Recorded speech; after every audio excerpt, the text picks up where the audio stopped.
Subscribe कीजिए हमारे free study channel को हमारी लेटेस्ट वीडियो को देखने के लिए। Hello students, welcome back to our channel. आप सभी का स्वागत है आपके अपने इस यूट्यूब चैनल पर। हमारी जो आज की क्लास है ये भी 12th वालों के लिए ही है, मेनली 12th बोर्ड के लिए। हमने लास्ट क्लास के अंदर हमने पोएम्स का जो है क्विक रिवीजन किया था। हमने 5 पोएम्स आपके सिलेबस में उन सभी को एक साथ उनकी जो है क्विक रिवीजन के द्वारा हमने देख लिया है उनको। और आज हम जो है लेसन करेंगे और इनका हम रिवीजन करते हैं लेसन्स का। तो हम फ्लेमिंगो, जो आपकी बुक है फ्लेमिंगो, इसका हम फर्स्ट लेसन देखते हैं फ्लेमिंगो का हमारा फर्स्ट लेसन जो है वो है द लास्ट लेसन। तो हम लास्ट लेसन जो है इसके बारे में आज हम बात करते हैं कि लास्ट लेसन जो है ये किस बारे में था और क्या था। एक क्विक रिवीजन के द्वारा इसको जानते हैं अपने। सबसे पहले तो हमें ये ध्यान रखना है कि इसके जो राइटर है उनका नाम है अल्फोंसे डॉडेट। ये स्टार्टिंग में है अल्फोंसे डॉडेट, इसके राइटर का नाम जो है कई बार ऑब्जेक्टिव टाइप क्वेश्चंस में आपसे पूछ लिया जाता है, ठीक है। तो ये क्या थे, जो फ्रेंच नॉवेलिस्ट और क्या है ये शॉर्ट स्टोरी राइटर है। तो हम जो है स्टोरी के बारे में देखेंगे। जो लास्ट लेसन है ये किस बारे में था, ये जो लेसन है आपका ये किस बारे में था, इस लेसन के अंदर क्या था। सबसे पहले इसमें हमें 2 करैक्टर्स हैं, उनका नेम जो है सबसे पहले तो ध्यान रखना है। इसमें सबसे पहले जो है जो छोटा जो लड़का है, एक लिटिल बॉय है, उसका नाम है फ्रेंच, ठीक है। और दूसरा है एम हैमल। इन 2 का नाम हमें याद होना चाहिए। एम हैमल जो है वो टीचर है जो कि क्या पढ़ाते हैं, वो फ्रेंच पढ़ाते हैं। इसके अंदर हम ये देखते हैं कि जो फ्रेंच जो छोटा सा लड़का है वो बहुत ही स्टार्टिंग में दिखाते हैं कि आलसी किस्म का है, ठीक है। लेज़ी है लेकिन थोड़ा सा एक्टिव है, लेकिन बट क्या है वो लेज़ी है और वो फ्रेंच को जो है पढ़ना नहीं चाहता है। तो उसमें क्या है कि इसके अंदर उस समय का वर्णन किया गया है जबकि युद्ध चल रहा था, किसके बीच में, फ्रांस और पर्शिया के बीच में युद्ध चल रहा था।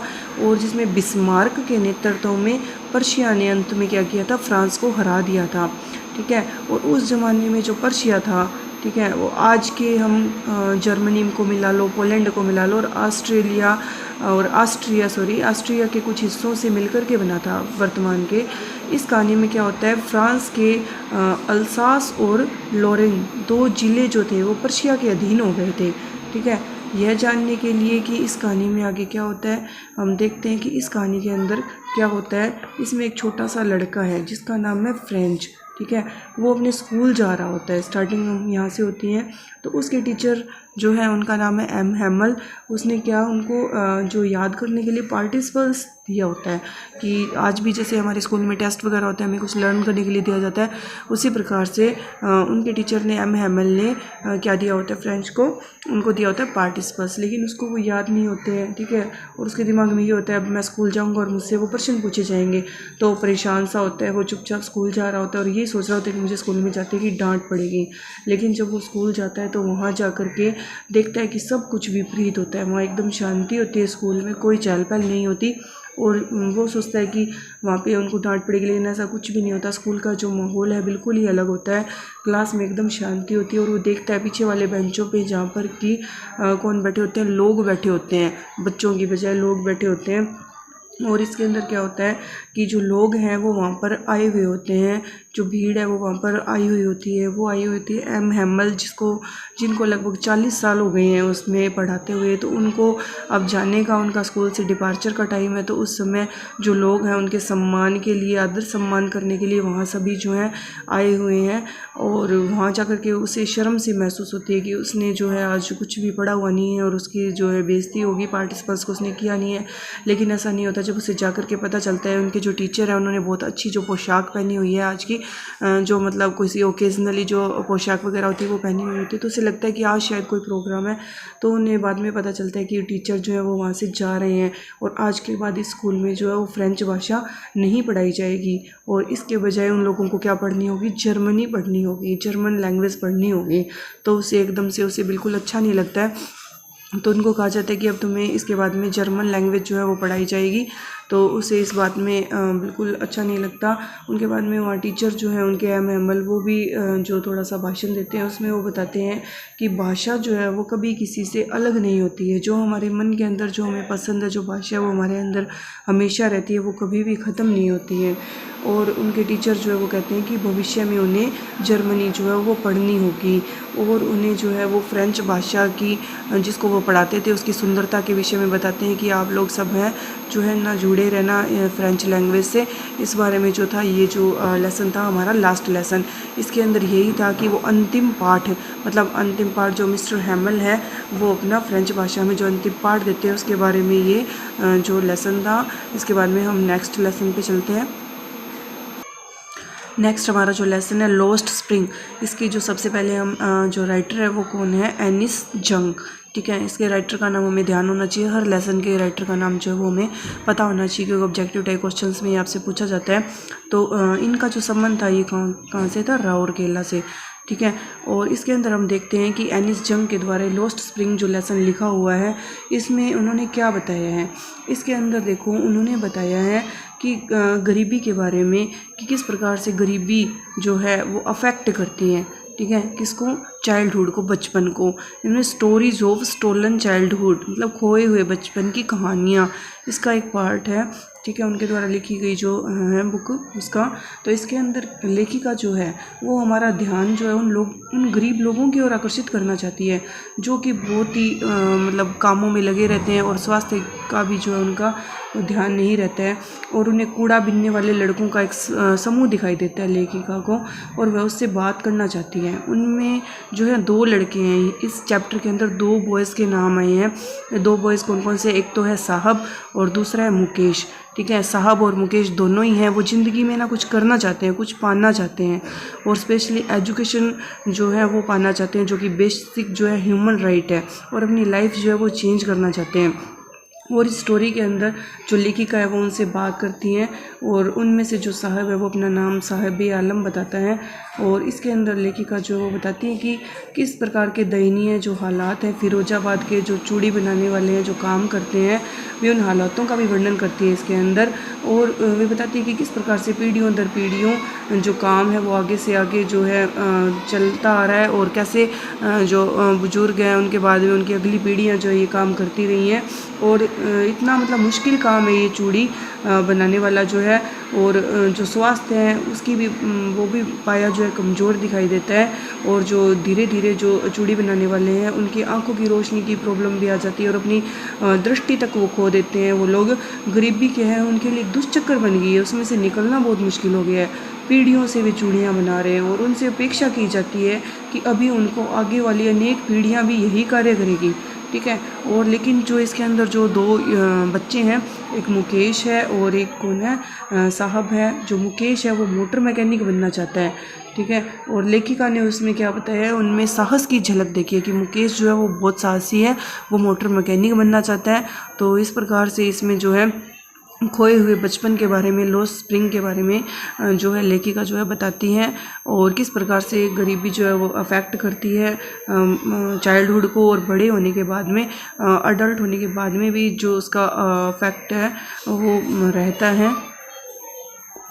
हमारे 3rd लेसन नेक्स्ट चैप्टर की अगर हम बात करें डीप वाटर जो है ये सबसे पहले तो हम देखेंगे कि राइटर कौन है इसके राइटर है विलियम डगलस। इसको हमें याद करना है, विलियम डगलस को, इनके जो राइटर है डीप वाटर के।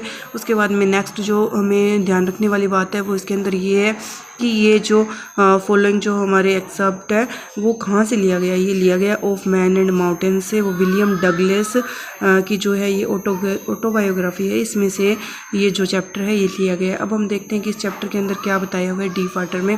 डीप वाटर यानी गहरा पानी, इसके अंदर बताया हुआ है कि जो लेखक जो है जब वो 10-11 वर्ष का था तो उसने ना उस समय तैरना सीखने का निश्चय किया और इसमें बताते हैं कि 2 घटनाएं हैं ठीक है, जो लेखक की ज़िंदगी में आती है। और लेकिन उसके जो कठोर जो दृढ़ निश्चय है उनका और जो उनकी विल पावर है, उनसे वो अपने डर पर जो है विजय प्राप्त कर लेते हैं। पानी के डर पर दो घटनाएं जो बताई गई हैं जो उन्हें मतलब हमेशा सताती हैं, वो कौन सी थी? एक तो ये है कि जब वो 4 साल के थे, ठीक है, उस समय की एक घटना इस लेसन में बताई गई है।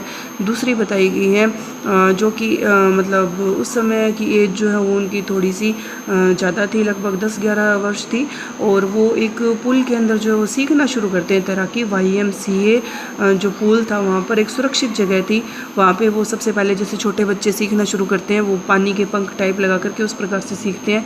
तो धीरे धीरे क्या होता है, एक दिन है ना वो मतलब कोने पे बैठे होते हैं पुल के। उसी समय एक 18 साल का एक हट्टा-कट्टा जो लड़का है इसमें आता है और उसको क्या करता है, उसको लगता है कि शायद इसको आता है तैरना इस बच्चे को, तो वो उसे पानी में फेंक देता है। लेकिन उसे तब तक तैरना आता नहीं है, तो वो मरते मरते बचता है। लेकिन अब उस समय वो जो है उसका जो नीचे जाना है एकदम बॉटम तक उस पुल के अंदर, वो सारी घटना इस लेसन में बहुत अच्छे से बताई हुई है कि किस प्रकार से वो धीरे धीरे जाता है नीचे, क्या वो सोचता है। उस समय भी उसका दिमाग चल रहा होता है। लगभग जो है वो 9 फीट गहरा है, जो पुल है वो 9 फीट गहरा है। और किस प्रकार से वो चीखें मारने का प्रयास करता है, लेकिन उन चीखों को कोई भी नहीं सुन पाता है, लेकिन केवल पानी ही पानी है चारों ओर।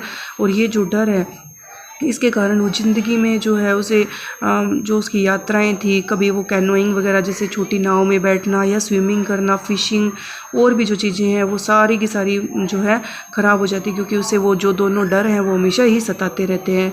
और अंत में लेकिन वो निश्चय कर लेता है कि वो स्विमिंग को सीखेगा। और उसे एक चीज़ और भी पता चल जाती है कि जो मृत्यु का जो भय है वो मृत्यु से जो ज़्यादा है वो ख़तरनाक है। तो वो सोचता है कि इससे अच्छा कि मैं विजय प्राप्त करूं, और वो कठोर निश्चय के द्वारा और साहस के द्वारा अपने डर पर विजय प्राप्त कर लेता है और तैराकी जो है वो सीख जाता है। इसी से डीप वाटर लेसन जो ये हमें यही बताता है कि हमें हमेशा ही डिटरमाइंड रहना चाहिए और हमारी विल पावर को मजबूत रखना चाहिए। हमारा जो 4th लेसन है द रैट ट्रैप, ठीक है, इसमें हम देखते हैं कि रैट ट्रैप के अंदर क्या था। सबसे पहले इसके हम राइटर का नाम देखें तो क्या है, सेल्मा लैगरलोफ। इसको हमें ध्यान रखना है कि इसके राइटर का नाम जो है, राइटर का नाम सभी आपको जो है याद करने हैं, क्योंकि ऑब्जेक्टिव टाइप क्वेश्चंस में आपसे पूछे जाएंगे। तो सेल्मा लैगरलोफ जो है रैट ट्रैप के जो है राइटर है। अब इस स्टोरी के बारे में अगर हम बात करते हैं, ये स्टोरी जो है ये शुरू होती है एक रैट ट्रैप जो पैडलर है, यानी चूहेदानी जो बेचने वाला है, उससे शुरू होती है। और उसकी जो कंडीशन है वो वेरी रग्ड कंडीशन है, ठीक है, बहुत बुरी कंडीशन में। वो फटे पुराने से कपड़े पहने हुए हैं और उसने जो उसका लुक है वो उसको देख करके लग रहा है वो कितना कमज़ोर है और कितना ज़्यादा वो भूखा है। जो भूख है, hunger gleams from his eyes, उसकी आंखों को देख कर ही पता चल रहा है कि जो भूख है उसकी आंखों से ही झलक रही है, ठीक है। और उसे अपनी जो शरीर को और अपनी आत्मा को, इसमें एक जो ईडियम का यूज़ हुआ है मतलब keep his body and soul together, ये मतलब बहुत अच्छा था ईडियम। तो इसके अंदर क्या था कि अपनी आत्मा को और शरीर को एक साथ रखने के लिए उसे या तो भीख मांगनी पड़ेगी या फिर चोरी करनी पड़ेगी, ठीक है।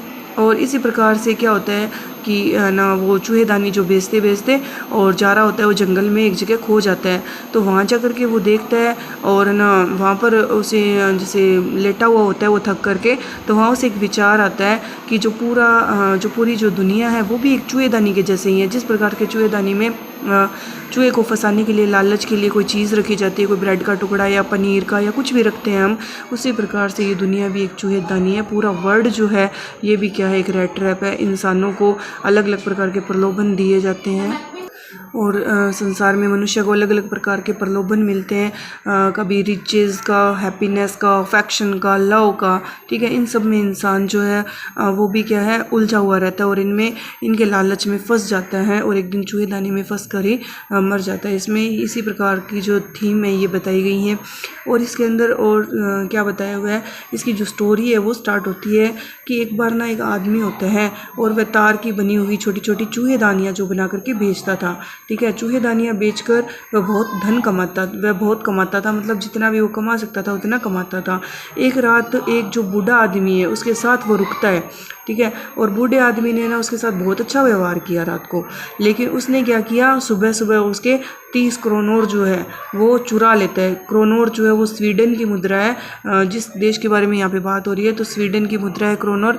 तो 30 जो क्रोनोर है उसके चुरा लेता है और फिर वो चोर जो है वो जंगल में भटक जाता है, यानी जो चूहेदानी बेचने वाला है। और फिर क्या होता है, शाम को एक लोहे के कारखाने में वो प्रवेश करता है। कारखाने का जो मालिक है वो वहाँ आ जाता है, ठीक है, बाई चांस ही वहाँ आ जाता है और उसने क्या करता है, वो गलती से उस चोर को ना पुराना जो परिचित समझ लेता है कि शायद ये मेरा कोई जानकार है, ठीक है, और चोर को अपने घर ले जाता है। और फिर क्या होता है कि दिन के प्रकाश में कारखाने के मालिक को फिर क्या होता है, अपनी गलती का एहसास होता है। जब सुबह होती है तो उसे एहसास होता है गलती का, और वो कहता है कि तुम है ना तुरंत मेरे घर से चले जाओ, ठीक है, घर छोड़ने के लिए कहता है। लेकिन कारखाने के मालिक की बेटी भी होती है वहाँ, और उस दिन क्रिसमस होता है तो वो उसे कहती है कि नहीं आप रुको, ठीक है। और उस दिन पूर्व की क्या वो क्रिसमस की क्या है, पूर्व संध्या होती है, तो युवती द्वारा जो उसके साथ सदव्यवहार किया जाता है उससे उसका जीवन के प्रति दृष्टिकोण जो वो बदल जाता है। और उसने जो कुछ भी किया था उसके लिए बहुत उसे दुख महसूस होता है कि उसने ज़िंदगी में जो कुछ भी गलत कार्य किए, किसी की चोरी की है, उसे गलत महसूस होता है। और जब सुबह क्या होता है, जब मतलब जो मालिक है वो और उसकी बेटी जब चर्च में जाते हैं तो वह घर छोड़ करके वहाँ से चला जाता है। और अंत में वो वहाँ क्या रख करके जाता है, एक चूहेदानी उपहार स्वरूप उसकी बेटी के लिए वहाँ रख जाता है, और 30 करोड़ रख देता है और एक पत्र छोड़ देता है, और उसमें लिखता है कि पैसे जो है वो सड़क किनारे वाले बूढ़े आदमी को आप दे सकते हो। मतलब उसे गलती का एहसास होने के बाद में अपनी गलती मान लेता है। और अंत में इसके स्टोरी के अंदर ये बताया गया एंड में, मतलब इसकी अगर हम थीम देखें कि अच्छे व्यवहार से जो है किसी का भी दृष्टिकोण चेंज किया जा सकता है, मतलब अपने अच्छे व्यवहार से हम किसी को भी चेंज कर सकते हैं। इसी के साथ ही आज हमने जो है इसके 4 चैप्टर जो हैं 4 चैप्टर आपके कंप्लीट किए हैं, ठीक है। तो नेक्स्ट वीडियो में हम जो रहे हुए हैं बाकी के उनकी थीम को देखेंगे और शॉर्ट में उनका रिवीजन करेंगे। तो आप इन सबको एक बार वापस से अच्छे से इनकी स्टोरी जो है वो देख लीजिए, और उसके बाद में आप क्वेश्चन आंसर याद कीजिए, आपको बहुत जल्दी से याद होगा। Thank you.